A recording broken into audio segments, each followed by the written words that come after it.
જૈન ધર્મની વિરાસત. જૈન ધર્મના મૂળ એટલા બધા ઊંડા છે કે તેમાં ડૂબકી મારવામાં આવે તો તમને આ ધર્મનો સોનેરી ઇતિહાસ મળી રહે. જૈન ધર્મના મંદિરોની સ્થાપત્ય કલા એ ભારતીય કલાનો એક મહત્વપૂર્ણ ભાગ છે. જૈન મંદિરોની દિવાલ, થાંભલા તેમજ ગર્ભગૃહમાં જટિલ કોતરણી કરેલ જોવા મળે છે. પાષાણના બનેલા આ મંદિરો પોતાની સુંદર કોતરણી અને ભવ્યતા માટે વિશ્વભરમાં જાણીતા છે, જેમ કે દેલવાડા, રાણકપુર, ગિરનાર અને પાલિતાણા પર્વત પરના મંદિરો. પ્રાચીન મંદિર એ જૈન ધર્મની સમૃદ્ધ વિરાસતનો એક ભાગ છે. આ મંદિર માત્ર ધાર્મિક સ્થળ નથી, પરંતુ તે કલા, સ્થાપત્ય અને સંસ્કૃતિના ઉત્કૃષ્ટ ઉદાહરણો પણ છે.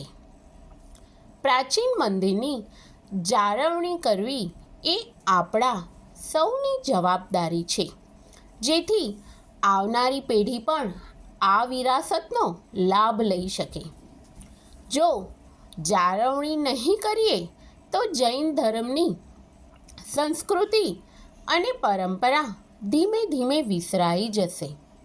આ દેરાસરજી એટલે કે પ્રાચીન મંદિરની જાળવણી કરવી એ એક પડકારજન્ય કાર્ય છે. ઘણા મંદિર જર્જરિત હાલતમાં છે અને તેમની જાળવણી કરવા માટે પૂરતા પ્રયત્ન કરવામાં આવી રહ્યા નથી.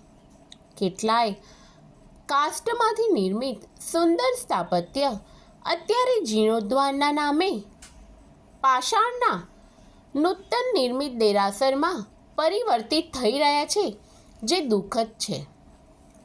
જૈન સમુદાયની ઘટી રહેલી વસ્તી અને તેમજ ધંધાર્થે વિસ્થાપનના લીધે આ સ્થાપત્યની આજુબાજુ જૈનનું સંખ્યા જૂજ રહી છે. તેથી વિધર્મીઓનું અતિક્રમણ આ મંદિરોની આજુબાજુ વધી રહ્યું છે. તેના લીધે પણ ઘણી વખત આ પ્રાચીન મંદિરો વિસ્થાપિત કરવાની જરૂરિયાત પણ ઊભી થઈ છે. કુંભલગઢમાં આવેલ જૈન મંદિર જાળવણીના અભાવે અત્યારે બેકાર પડ્યા છે. આવા ઘણા એવા પ્રાચીન જૈન મંદિર એટલે કે ઇતિહાસની આ ધરોહરને જાળવી રાખવા રાજ્ય સરકારનો પુરાતત્વ વિભાગ અથવા તો સાંસ્કૃતિક બાબતોના વિભાગ દ્વારા પણ હસ્તક્ષેપ કરીને પૂરતો પ્રયત્ન કરવામાં આવે એ જરૂરી છે. આવા અનેક પ્રાચીન શહેરના મંદિરોની સ્થાપત્યની જાળવણીમાં કંઈક યોગદાન તો આપવું જ રહ્યું. તે માટે રૂપિયા જ આપવા જરૂરી નથી, આપણો સમય પણ આપી શકાય.